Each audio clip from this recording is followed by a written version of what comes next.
Welcome back to Rise and Thrive with Dr. J. Nicole, and I'm your host, Dr. J. Nicole. And today we are officially opening the conversation to what I'm calling the runway to the month of love.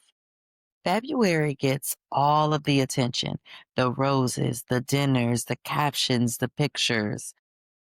But January is where clarity lives. So before we talk about the love letters, relationships, and romance next month, we're going to slow it down and talk about discernment. Because love without discernment turns into confusion. And confusion is expensive in many ways. And more than anything, it's expensive emotionally. So today's episode is about red flags, green flags, and yes, even beige flags. Not to judge, not to shame, but to see clearly. And throughout this episode and for the rest of the month, I'll be inviting you to send in your letters. I want real dating questions, real situations, real, am I tripping or is this a sign moments? I'll be reading and responding to them all throughout February. So let's get into it. What flags really are. So let's start here. A flag is not a personality trait. A flag is a pattern. And a red flag in particular, we hear a lot about that one, right? It isn't, oh, they were late once. A red flag is they're consistently late and dismissive when it's mentioned. So it's not just about the lateness. It's about their response to being held accountable about the lateness. Now, a green flag, this isn't, they said the right thing one time. The green flag is the consistency over time. Pretty simple, right? And then you have the beige flags. Beige flags, they're not toxic, they're not harmful, but they are data. They are important information. Those beige flags tell you this might not be aligned with me.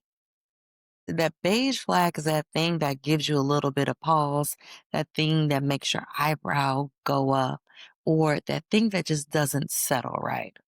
Does that make sense? So let me give you an example.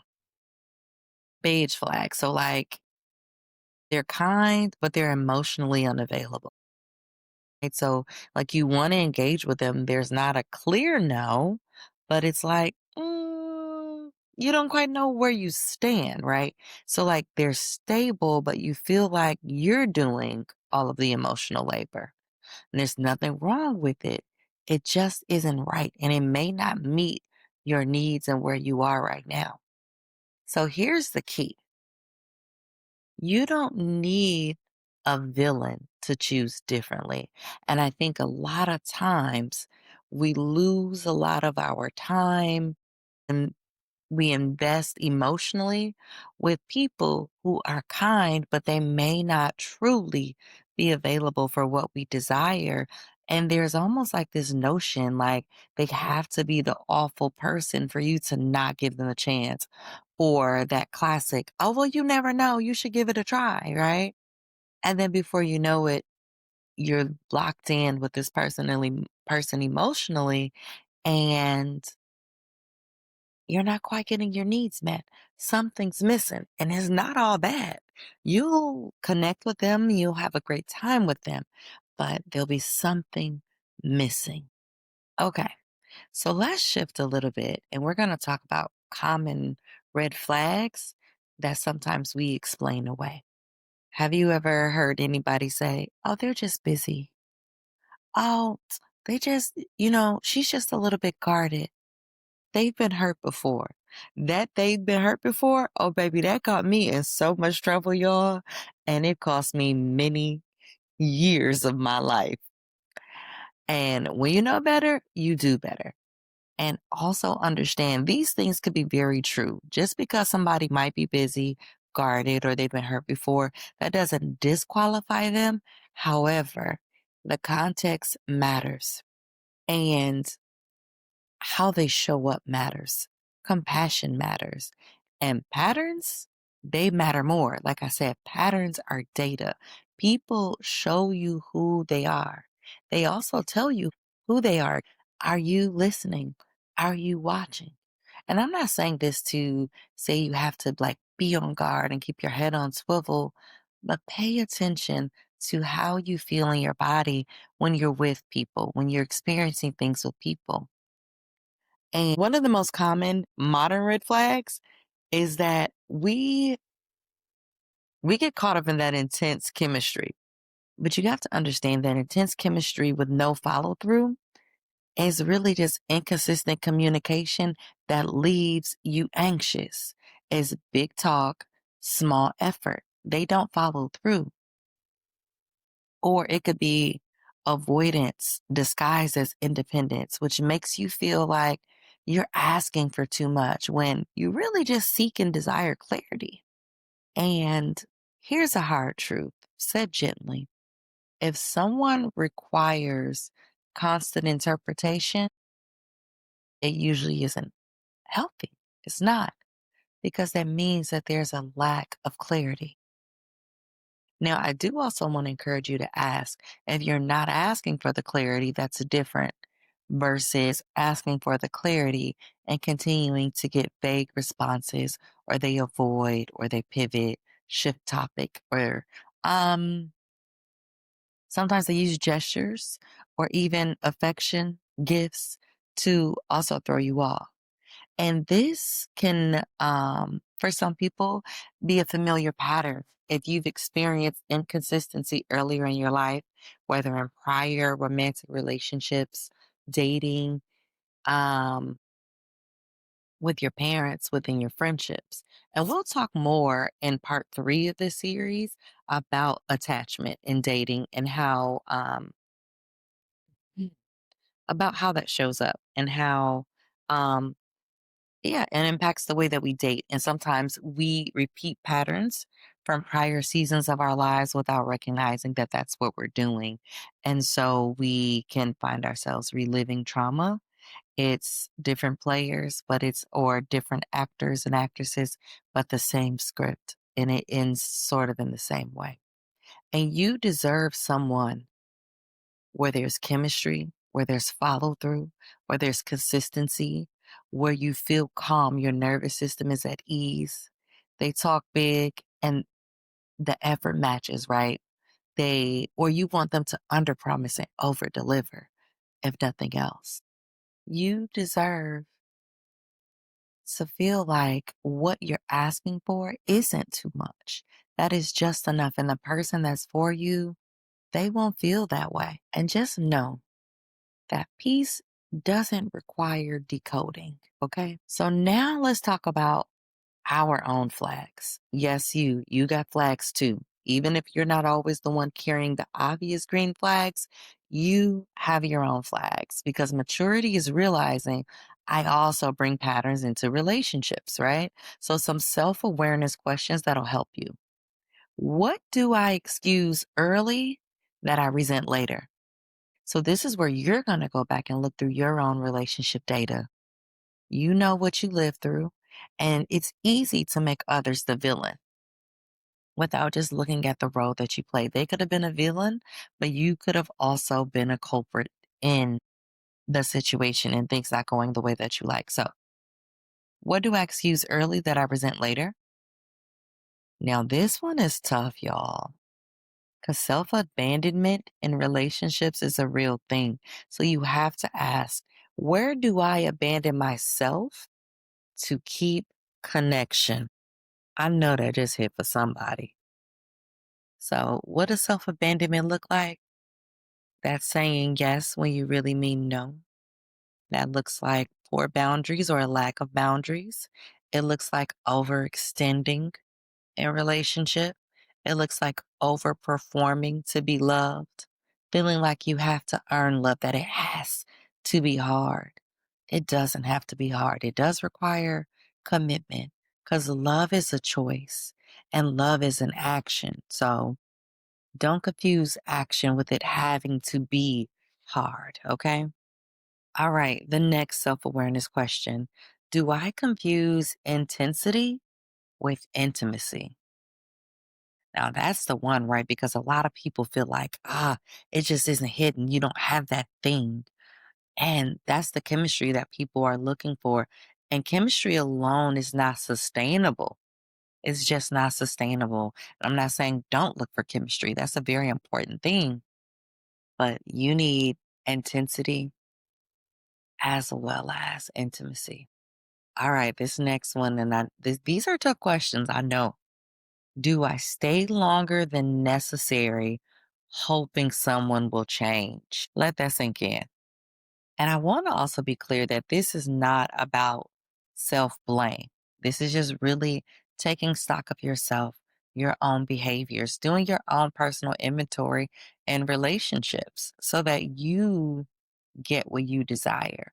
Because sometimes there are some things that you are unconsciously in agreement with that leads to some of the outcomes that you experience in relationships. So this is about just being honest with yourself.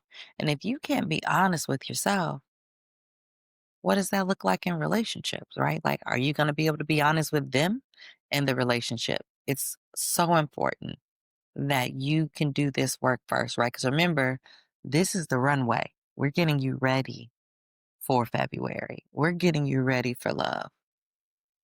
And finally, growth begins when we stop asking, what did I do? And why did they do this? And start asking, why do I tolerate it? Okay. So that's what I mean. When there's a part on the other side of it, they do a thing and then you do a thing. And your thing determines what happens next. You are in control of your own reaction. And if your reaction doesn't hold someone accountable when they crossed your boundaries, if you don't express it, if there's not consequences, there's not acknowledgement of it, well, you've essentially told them it's okay for you to treat me the way you treat me. You've told them that you are in agreement with this experience that you've had. And sometimes it's fear that keeps people from speaking it. Fear, oh, they're not going to like me. Fear, they'll stop talking to me. They'll get upset with me. So that in and of itself says that you're trying to avoid, you're allowing toxic behavior to avoid further toxic behavior.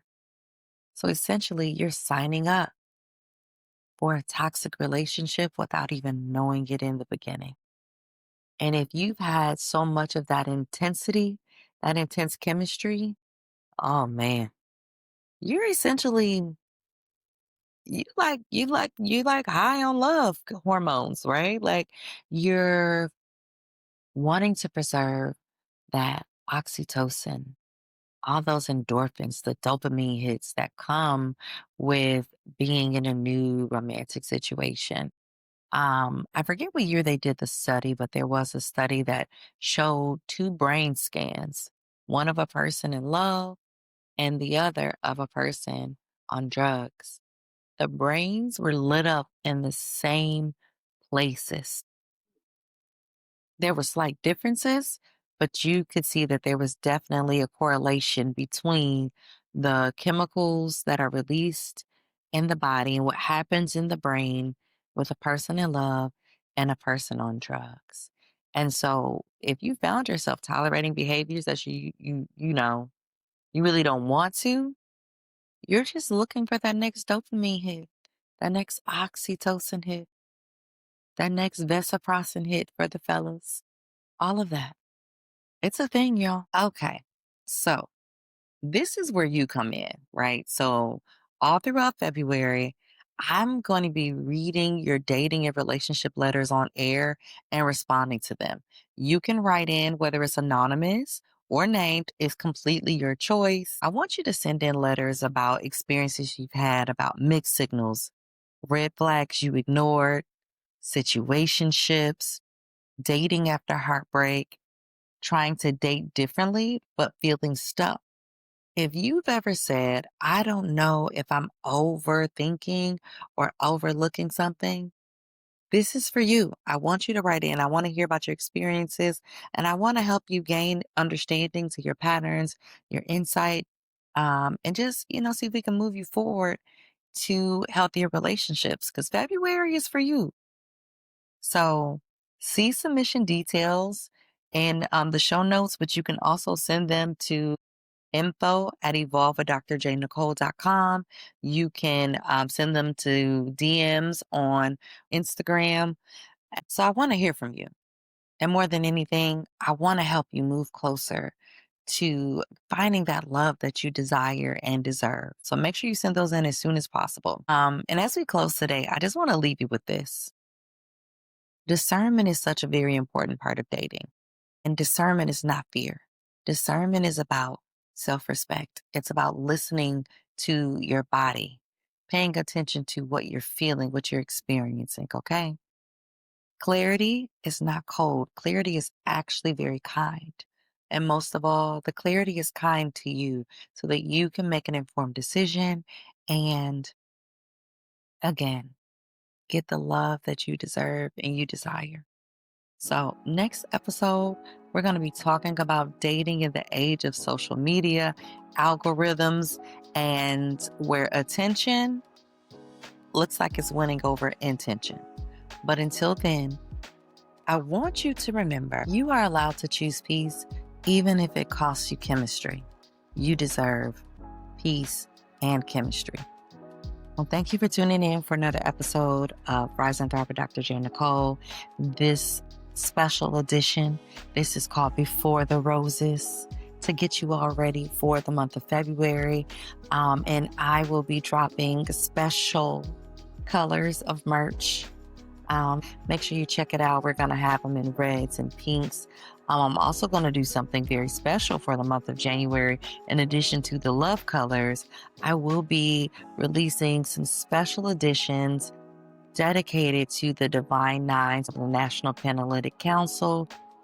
They will be available tomorrow, January 13th, in honor of Delta Sigma Theta Sorority Incorporated Founders Day, of which I am a proud member. Make sure you get your D9 Rise and Thrive merch. It will be available for you starting January 13th. And make sure you come back next week. And we're going to be talking about dating in the digital age. Keep rising in faith, keep thriving in purpose.